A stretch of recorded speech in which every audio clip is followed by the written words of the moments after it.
Shalom, selamat pagi Bapak Ibu Saudara. Bersama-sama mari kita akan menyiapkan hati dan pikiran kita. Kita akan menerima kebenaran firman Tuhan. Kita akan belajar bersama-sama tentang kebenaran firman Tuhan. Mari kita minta tuntunan Tuhan supaya kita mengerti dengan benar apa yang menjadi kehendaknya, apa yang menjadi firman-Nya melalui Roh Kudus yang menuntun kehidupan kita. Mari kita berdoa.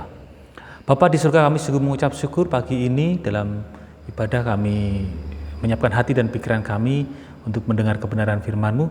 Kiranya Tuhan terus menyertai dan memberkati kami supaya kami dapat mengerti dengan benar kebenaran firman-Mu, agar kami dapat melakukannya dalam kehidupan kami sehari-hari. Terima kasih Tuhan Yesus. Kami serahkan pagi ini ibadah kami dalam kasih kuasa-Mu, waktu ini dalam kasih kuasa-Mu Tuhan Yesus. Haleluya. Amin. Bapak Ibu Saudara, saat ini kita akan bersama-sama melanjutkan pelajaran kita yang beberapa hari yang lalu tentang kitab Nehemia, dan judul khotbah pagi hari ini adalah bertahan dalam masa kesukaran. Nah, pada saat ini kita merasakan bersama-sama masa-masa sulit karena adanya COVID-19 yang pasti merasakan dampak yang luar biasa dalam kehidupan kita sehari-hari. Kita tidak bisa berkumpul beribadah seperti saat ini yang kita rasakan. Kita tidak bisa beraktivitas keluar secara leluasa seperti dahulu kala.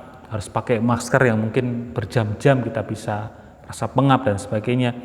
Dan kemudian banyak hal yang mengganggu di dalam aktivitas kita sehari-hari. Namun percayalah Bapak Saudara bahwa tangan Tuhan, bahwa Tuhan akan terus memberikan pertolongan kepada kita di dalam masa kesukaran seperti ini. Nehemia juga merasakan masa-masa kesukaran ketika dia memenuhi panggilan Tuhan, yaitu membangun tembok Yerusalem. Dan masa-masa kesukaran itu dia lalui dengan luar biasa bersama-sama dengan Tuhan. Dia mengalami banyak tekanan, terutama dari musuhnya yang tidak suka Nehemia itu dan bangsa Israel saat itu membangun kembali tembok Yerusalem. Di sana ada Sanbalat dan Tobia. Kita di dalam pasal-pasal 1 sampai dengan yang kelima kita melihat bagaimana Sanbalat dan Tobia ini berusaha untuk menghancurkan, berusaha untuk menjegal Nehemia dalam membangun tembok Yerusalem. Nah, kita akan melihat bagaimana Nehemia mampu bertahan dalam masa kesukarannya itu. Hal pertama yang Nehemia lakukan adalah yang luar biasa, itu adalah bersabar. Nah, sebelumnya mari kita buka di dalam Nehemia 6 ayat 1 sampai dengan ke-9. Saya akan bacakan bagi Bapak Ibu Saudara. Pembangunan tembok diselesaikan usaha-usaha membunuh Nehemia. Ketika Sanbalat dan Tobia dan Geshem orang Arab itu dan musuh-musuh kami yang lain mendengar bahwa aku telah selesai membangun tembok, sehingga tidak ada lagi lubang, walaupun sampai waktu itu di pintu-pintu gerbang belum kupasang pintunya. Maka Sanbalat dan Geshem mengutus orang kepadaku dengan pesan, mari kita mengadakan pertemuan bersama di Kefirim di lembah Ono. Tetapi mereka berniat mencelakakan aku. Aku mengirim utusan kepada mereka dengan alasan aku tengah melakukan suatu pekerjaan yang besar, aku tidak bisa datang. Untuk apa pekerjaan ini terhenti oleh sebab aku meninggalkannya dan pergi kepada kamu. Sampai 4 kali mereka mengirim pesan macam itu kepadaku, dan setiap kali aku berikan jawaban yang sama kepada mereka. Lalu dengan cara yang sama untuk kelima kalinya Sanbalat mengirim seorang anak buahnya kepadaku yang membawa surat terbuka. Dalam surat itu tertulis ada desas-desus antara bangsa-bangsa, dan Gasimu membenarkannya bahwa engkau dan orang-orang Yahudi berniat untuk memberontak dan oleh sebab itu membangun kembali tembok. Lagi pula menurut kabar itu engkau mau menjadi raja mereka, bahkan engkau telah menunjuk nabi-nabi yang harus memberitakan tentang dirimu di Yerusalem. Demikian ada seorang raja di Yehuda. Sekarang berita itu akan didengar raja, oleh sebab itu mari kita bersama-sama berunding. Tetapi aku mengirim orang kepadanya dengan balasan, hal seperti yang kau sebut itu tidak pernah ada, itu isapan jempolmu belaka. Karena mereka semua mau menakut-nakuti kami, pikirnya mereka akan membiarkan pekerjaan itu sehingga tidak dapat diselesaikan. Tapi aku justru berusaha sekuat tenaga. Ini dalam Nehemia 6 ayat 1 sampai dengan ke-9. Bagaimana Nehemia terus berjuang. Bagaimana Nehemia harus bersabar menghadapi terus apa yang namanya fitnahan, godaan daripada Sanbalat dan juga sekutunya. Dia berusaha mencari atau menjebak seorang Nehemia dalam sebuah pertemuan, dan kemudian di dalam pertemuan itu Sanbalat ingin berusaha untuk menjatuhkan Nehemia. Mereka ingin merencanakan sebuah pembunuhan terhadap Nehemia, dan ketika Nehemia mati, mereka berpikir bahwa bangsa Yahudi tidak akan lagi melanjutkan daripada pembangunan tembok. Itu yang gagasan yang dibangun oleh Sanbalat dan sekutunya. Dan setiap pesan yang diterima dari Sanbalat, Nehemia selalu membalasnya. Pesan kedua dibalas dengan cara yang sama, terus menerus. Sampai yang ketiga difitnah lebih kejam lagi bahwa Nehemia akan membangun sebuah kerajaan, bahwa akan ada isu. Bahkan orang-orang tadi Gasimu mengatakan bahwa mereka membenarkan bahwa akan ada raja dari Yehuda. Siapa itu? Nehemia, raja bagi bangsa Yahudi, yang tentu kiranya kalau bangsa Yahudi memiliki sebuah raja, berarti mereka akan memberontak pada kerajaan yang satu berkuasa. Hal yang sungguh sangat mungkin menurut saya itu juga frustasi bagi seorang Nehemia, terus menerus difitnah, terus menerus diberikan isu yang luar biasa. Tetapi Nehemia dengan sabar meladeninya, bahkan setiap diberi pesan daripada Sanbalat, utusan dari Sanbalat, dia balas dengan pesan, memberikan utusan berikutnya, terus menerus sampai 5 kali. Ya, sampai 5 kali. Utusan demi utusan saling dikirim. Sanbalat mengirim untuk berundi pada rencana pembunuhan. Nehemia membalasnya bahwa saya tidak perlu pergi, karena jika saya pergi pembangunan akan berhenti, maka apa gunanya? Pekerjaan ini memang harus saya kerjakan. Itu yang dilakukan Nehemia. Nehemia meladeni permainan Sanbalat dengan sabar dan tidak gegabah.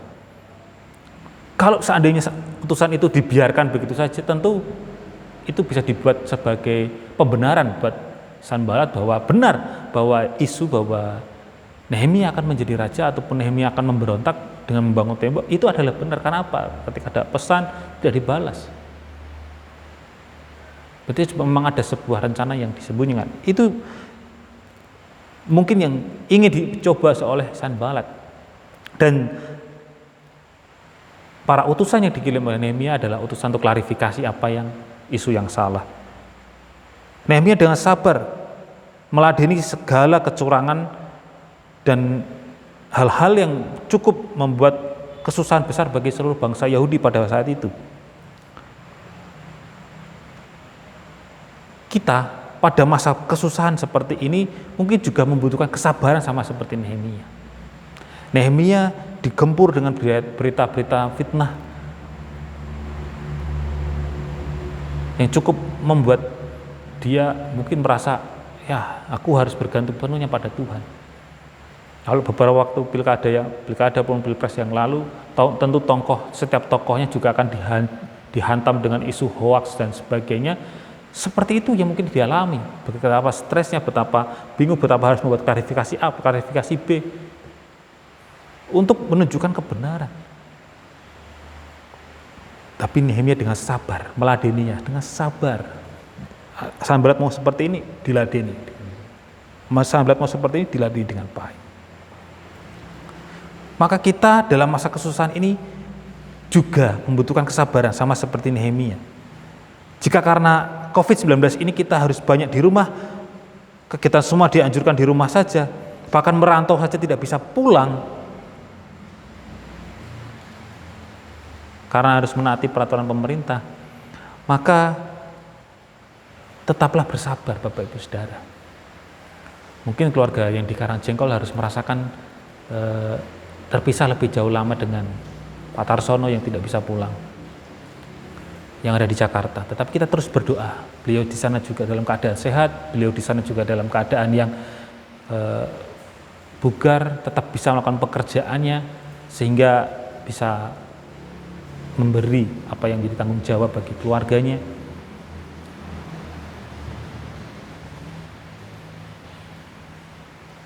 Kita terus berdoa Bapak Ibu. Di masa kesusahan ini butuh kesabaran. Jika memang harus melakukan apa yang dianjurkan oleh pemerintah, ya kita lakukan. Jika tidak bisa pulang, jangan pulang. Jika harus banyak melakukan kegiatan di rumah, ya kita lakukan saja di rumah. Jangan kita pernah melawan. Bersabarlah kita dalam hal ini. Karena jika tidak bersabar, mungkin masa kesusahan ini akan panjang selesainya. Jika kita bersabar, akan banyak hal baik yang kita terima. Pemutusan penularan COVID-19 ini juga dapat cepat diputuskan. Di negara-negara lain yang sudah melakukan lockdown, istilahnya memberikan aktivitas terbatas, cukup cepat. Cina yang di awal juga cukup cepat. Karena apa? Karena tidak lagi mengurangi penularan, enggak sedikit sekali ada penularan, tidak banyak interaksi, dan bahkan kita sambil menunggu ya virus itu mati dan sebagainya, bahkan menemukan vaksin, tidak ada penularan lagi. Karena apa? Tidak ada interaksi. Cukup orang yang kena sembuh dan yang belum kena tetap sehat ada di rumah. Nah, itu yang perlu kita lakukan. Kalau kita tidak bersabar, mungkin kita akan melakukan kegiatan-kegiatan yang justru berlawanan dengan apa yang menjadi anjuran pemerintah.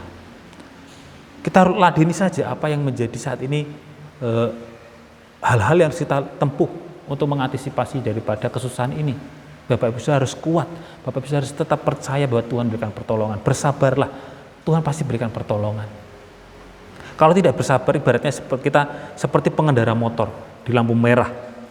Ketika lampu merah, dia berhenti menunjukkan sekitar 90 detik. Dia sudah merasa, waduh ini harus cepat-cepat ke tempat pekerjaan dan sebagainya. Begitu menunjukkan 5 detik terakhir, 4 dia jalan, padahal masih 3 detik terakhir. Ternyata dari Allah yang berlawanan, yang saat itu masih menunjukkan lampu hijau, dia akan melaju, kemudian akhirnya menabrak orang yang tidak sabar tadi. Nah, itu begitu juga kita harus bersabar dengan tekun, berdoa kepada Tuhan sehingga kita dimampukan di dalam masa-masa kesusahan ini. Nehemia juga seperti itu, bersabar, diladeni dengan kesabaran yang luar biasa, tidak melakukan penyerangan dan sebagainya. Dia hanya bersabar, menerima segala sesuatunya, dan pada akhirnya dia bisa menyelesaikan pekerjaannya. Yang kedua yang dilakukan oleh Nehemia adalah berhikmat. Pada ayat yang ke-10 sampai dengan ke-11 saya akan bacakan bagi Bapak Saudara. Ketika aku pergi ke rumah Semaya dan Delaya bin Mehetabel, sebab ia berhalangan datang, berkatalah ia, biarlah kita bertemu di rumah Allah di dalam bait suci dan mengunci pintu-pintunya karena ada orang yang mau datang membunuh engkau. Ya, malam ini mereka mau membunuh engkau. Mereka mau datang membunuh engkau. Tetapi kataku, orang manakah seperti aku ini yang melarikan diri? Orang manakah seperti aku ini dapat memasuki bait suci dan tinggal hidup? Aku tidak pergi, karena aku ketahui bahwa Allah tidak mengutus dia. Ia mengucapkan nubuat itu terhadap aku karena disuap oleh Tobia dan Sanbalat. Untuk ini ia disuap supaya ia menjadi takut lalu berbuat demikian sehingga aku berdosa. Dengan demikian mereka mempunyai kesempatan untuk membusukkan namaku sehingga dapat mencela aku. Ya Allahku, ingatlah bagaimana Tobia dan Sanbalat masing-masing telah bertindak pun tindakan Nabiah Noaja dan nabi-nabi yang lain yang mau menakut-nakutkan aku. Nah, Bapak Ibu Saudara di sini bisa melihat Tobia pakai cara yang lain. Dia menyuap, ya. Setelah berunding, dia tidak sukses untuk menjebak Nehemia dan untuk menjebak Nehemia, Sanbalat justru memakai cara yang lain, yaitu untuk menyuap nabi-nabi yang di sekitar Nehemia, untuk menubuatkan sebuah permintaan mereka bahwa kamu akan dibunuh. Ayo cepat bersama aku kita akan masuk ke dalam bait suci, kita akan mengunci-uncinya karena malam ini akan ada datang untuk membunuh kamu, Nehemia. Mereka ingin, ya, mereka ingin nabi mereka, Sanballat dan sekutunya ingin nabi-nabi seperti Noaja dan nabi-nabi yang lain menubuatkan bahwa Nehemia akan dibunuh, sehingga kemudian memberikan solusi bahwa satu-satunya jalan untuk menyelamatkan adalah masuk ke dalam rumah Allah di bait suci. Padahal hal itu adalah agar Nehemia ketika mau menuruti solusi itu adalah sebuah jebakan buat dia. Sebab ketika dia masuk bersama-sama dengan itu, dia akan dianggap seorang berdosa. Karena apa? Karena pribadi yang boleh masuk ke dalam bait suci adalah para imam. Dan tidak dibenarkan. Dan ada hal yang menarik di sini dikatakan, karena ku ketahui benar bahwa Allah tidak mengutus dia. Berarti Allah memberikan hikmat kepada Nehemia bahwa apa yang dikatakan para nabi bukanlah daripada Allah itu sendiri. Jadi berhikmat Bapak Saudara adalah sesuatu kunci yang penting dalam kehidupan kita ketika kita terus mau bertahan di dalam masa-masa kesukaran. Nehemia berhikmat, dia bisa menilai kejanggalan yang mereka lakukan. Nehemia tahu benar bahwa jika dia masuk ke dalam bait Allah, bait suci, dalam bait suci itu melawan perintah Allah, ya.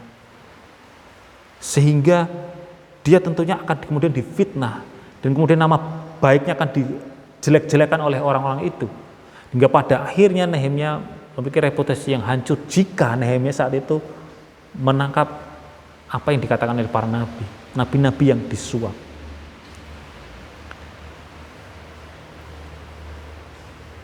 Tentunya di sini kita bisa melihat bagaimana hikmat Tuhan bekerja. Hikmat Tuhan ada di dalam diri Nehemia. Tuhan tentunya memberikan hikmat kepada Nehemia sehingga dia mengetahui rencana jahat, sehingga rencana jahat itu pun digagalkan. Di dalam perjanjian baru ada perkataan, hendaklah kita cerdik seperti ular dan tulus seperti bulus. Tulus seperti merpati. Jadi kita harus lebih cerdik daripada dunia ini. Ketika dunia ini sangat jahat dengan segala akalnya, tentu kita harus bisa mengambil celah untuk tetap bisa bertahan. Bukan bertahan dengan mengikuti kejelekan, tetapi tetap bertahan mengambil celah di antara kejelekan itu untuk tetap melakukan kebenaran. Jika misalkan kerja di sebuah instansi pemerintahan, di lingkungan saya, ya, atau di sebuah perusahaan lah, di lingkungan saya melakukan praktek suap dan sebagainya, tetapi saya bagaimanapun berusaha untuk tidak melakukannya, tetapi pekerjaan saya beres. Nah, itu yang berusaha kita lakukan. Cerdik seperti ular dan terus seperti merpati. Itu yang harus kita lakukan.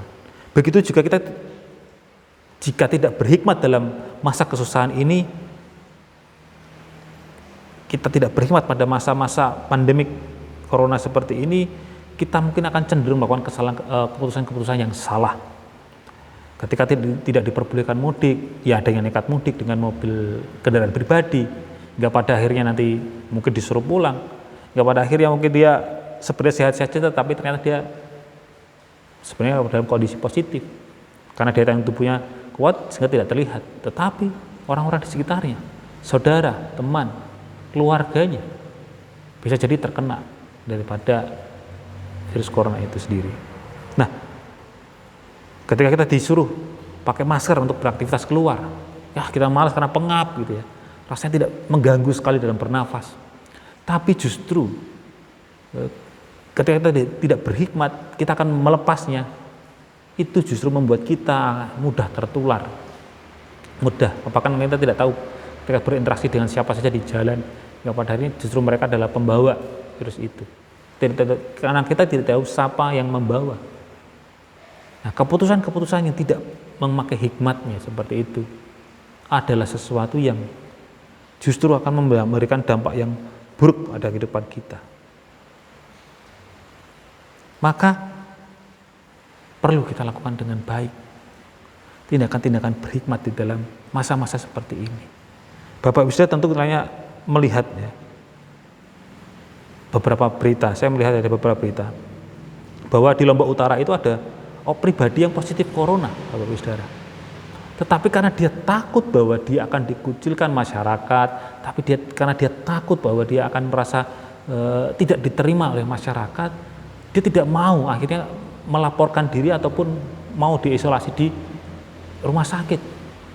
Ketika dievakuasi oleh tim medis dan juga oleh aparat, dia meronta-ronta, bahkan menendang para perawat yang padahal mungkin saat itu juga sudah terlalu capek dari pekerjaan.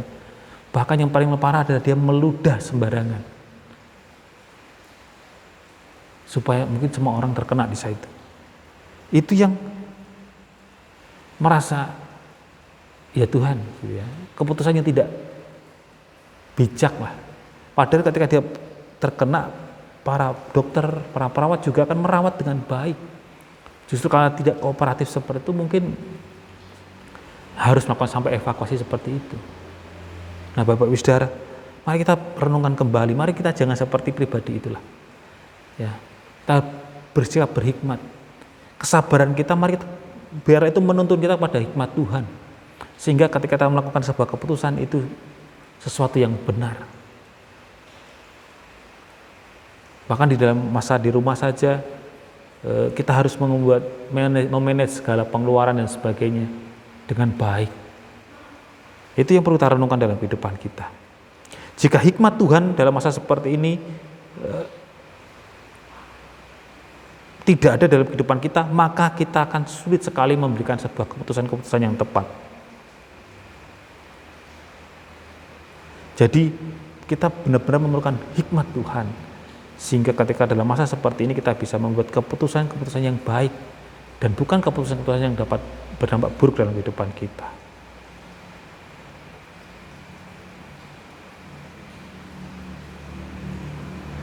Dan Bapak Ibu Saudara, ketahuilah, dampak kita bisa bertahan dalam masa kesusahan ini adalah nama Tuhan dipermuliakan. Nehemia dengan sabar dan dengan berhikmat dari Tuhan dalam menghadapi Sanbalat, Tobia dan sekutunya, akhirnya membuat dampak yang hebat. Nama Tuhan dipermuliakan di ayat yang ke-15 dan ke-16. Maka selesailah tembok itu pada tanggal 25 bulan Elul, dalam waktu 52 hari. Ketika semua musuh kami mendengar hal itu, takutlah semua bangsa sekeliling kami. Mereka sangat kehilangan muka dan menjadi sadar bahwa pekerjaan itu dilakukan dengan bantuan Allah kami. Bapak Ibu Saudara, Nehemia dapat menyelesaikan apa yang menjadi pekerjaannya, dan orang-orang yang sekitarnya menyadari bahwa apa yang dia kerjakan adalah campur tangan Allah. Sehingga nama Tuhan dipermuliakan. Nama Tuhan dipermuliakan. Mereka menyadari bahwa ada Allah yang ikut campur. Ada Allah yang terus menolong. Bapak Ibu Saudara juga, pada masa-masa seperti ini, pada masa-masa kesusahan seperti ini, kita bersabar dan kita menggunakan hikmat Tuhan dalam melakukan segala aktivitasnya. Maka saya yakin kehidupan Bapak Ibu Saudara akan mempermuliakan nama Tuhan. Ketika kita melewati segala masa ini dengan ketaatan itu, ketika kita melewati segala masa kesusahan-kesusahan besar yang bisa kita alami dalam masa-masa pandemi corona ini, saya yakin nama Tuhan akan dipermuliakan. Bagaimana kita terus berdoa, bagaimana kita juga menjaga kehidupan kita supaya tidak menjadi batu sandungan buat orang lain, bagaimana kita mengikuti segala aturan yang sudah dianjurkan, bahkan menolong orang-orang di sekitar kita di masa-masa pandemi corona ini seperti ini. Justru itu akan membawa kemuliaan bagi nama Tuhan. Maka dari itu Bapak Saudara, ketika kita sedang berjuang dalam masa kesusahan ini, kita harus bertahan dengan baik. Kita harus dengan sabar dan berhikmat dalam Tuhan. Kita yakin Roh Kudus memampukan kita untuk melewati segala masa-masa kesusahan ini dan menuju pada kemenangan. Kemenangan yang menyatakan kuasa dan kemuliaan bagi nama Tuhan kita Yesus Kristus. Jadi mari kita bersama-sama terus berjuang, saling menguatkan, bersabar dan berhikmat, hingga pada akhirnya nama Tuhan dimuliakan oleh kehidupan kita. Mari kita berdoa. Bapa di surga, kami sungguh mengucap syukur untuk firman ini. Kami belajar dari kisah anakmu Nehemia, bagaimana dia terus berjuang melawan fitnah, berjuang melawan orang-orang yang berusaha mencelakakan dia, kepada akhirnya menyelesaikan tugasnya dengan baik,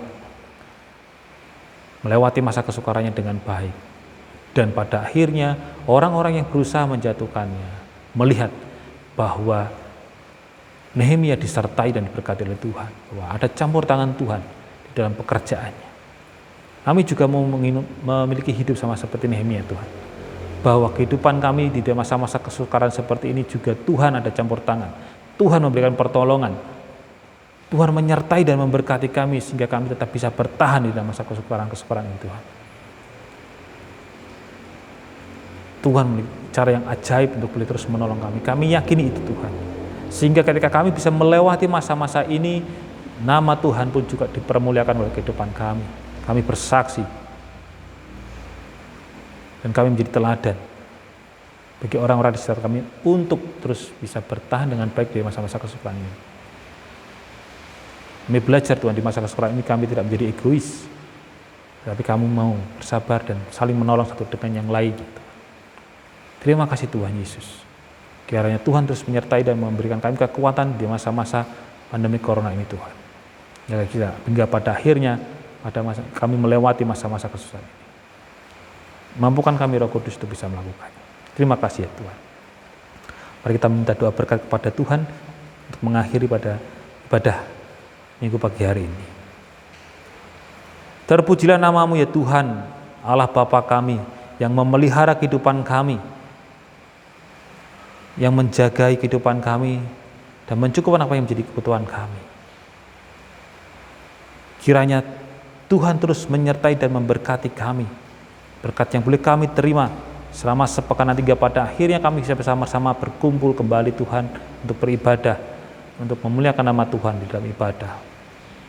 Sertai kehidupan kami hari demi hari Tuhan, pekerjaan kami, anak-anak kami yang masih harus menyelesaikan studinya, hingga pada akhirnya mereka selesai dengan cara yang luar biasa, mereka selesai dengan hasil yang luar biasa.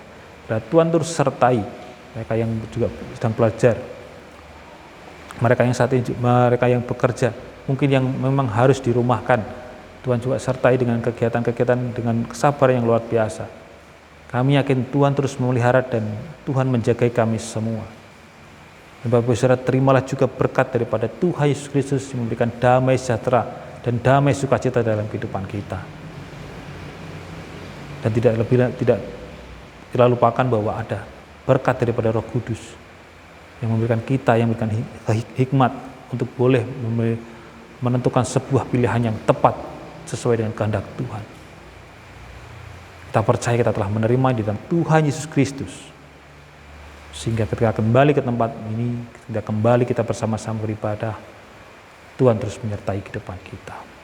Haleluya Tuhan Yesus, haleluya. Amin. Silakan Bapak Ibu Saudara untuk boleh memiliki waktu teduh, mengucap syukur ibadah pagi hari ini.